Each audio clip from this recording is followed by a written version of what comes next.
안 기자, 정치부 박주한 기자 나왔습니다. 비명계가 검찰과 짜고 본인의 체포동의안을 가결시켰다. 이재명 민주당 대표의 선전포고입니까?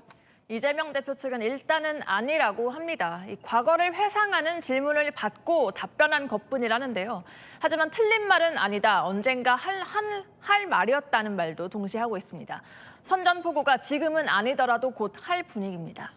내용이 상당히 충격적이에요. 검찰과 비명계가 내통을 했다는 거예요, 그죠? 네, 이 대표 말을 재구생해보면 이렇습니다. 2023년에 검찰과 비명계가 짜고 검찰은 본인의 체포영장을 청구하고 그걸 받아서 비명계 의원들이 가결시키면서 본인을 코너로 몰았다는 겁니다.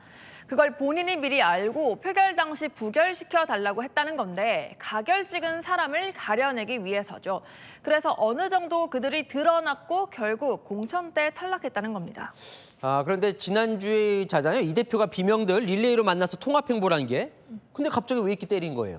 그래서 비명계가 더 배신감을 느끼고 있습니다. 이 김경수, 김부겸, 김동연, 쓰리김, 그리고 박용진 전 의원, 임종석 전 실장까지 만났던 게 바로 지난주였는데 추가 회동 일정을 조율 중이던 김두관 전 의원은 표리부동한 이중성을 봤다면서 공식 사과까지 요구했습니다.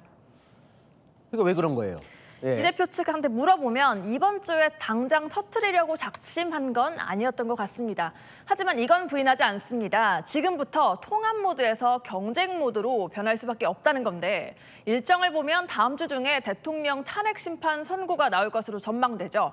탄핵이 인용되면 바로 대선 경선 국면으로 들어갑니다. 곧이어 바로 이달 말에는 이 대표 공직선거법 2심 선고가 있죠. 지난주에 이 대표가 만난 비명 인사들 대부분이 대선 출마를 준비 중이고 또 경선 때 이들의 이 대표 공격 포인트가 사법 리스크가 될 겁니다. 그러다 보니 사전 차단하려는 의도로 해석이 되는 건데요. 한 비명계 주자 측근은 이렇게 보더라고요. 공직선거법 2심 선고 이후 공격을 미리 차단하려는 것 아니겠냐는 거죠. 그러니까 경선에서 분리할 만한 이슈를 선제적으로 먼저 치고 나온 거다. 그렇습니다. 친명들은 이 비명계가 등에 칼을 꽂았다는 두 가지 트라우마를 갖고 있습니다. 지금도 고통받고 있는 대장동 개발 특혜 의혹을 먼저 띄운 게 지난 대선 경선 때 경쟁자였던 이낙연 전 총리 캠프였다는 의혹. 그리고 어제 언급했던 2023년 이 대표 체포동의안 가결 이탈표인 거죠. 이번 대선 경선 때 또 당할 수는 없다는 선전포고 개념도 있는 겁니다. 오늘도 친명 쪽에서는 아무리 권력이 좋다지만 검찰과 한편이 돼서 싸울 필요가 있었겠느냐며 이 대표의 어제 발언을 기정사실화했습니다.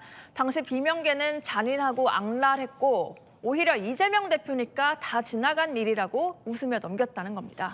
자, 그러면 비명계 쪽은 뭐라 그래요? 이쪽에서는 곧 선전포고를 할 분위기이기도 하네요. 비명계에서는 이럴 줄 알았다고 하는 반응이더라고요. 비명계 한 관계자는요. 당시 불체포 특권 포기 서약을 쓰자고 했던 게 이 대표가 전권을 준 김은경 혁신위였다면서 그럼 김은경 위원장이 검찰에 짰다는 거냐는 반응까지 보였습니다.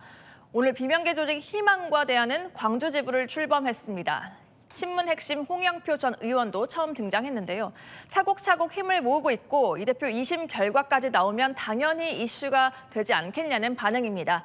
친명과 비명 경쟁 구도 이제 곧 불이 붙는 건 불가피해 보입니다. 잘 들었습니다. 안 기자, 박주한 기자였습니다.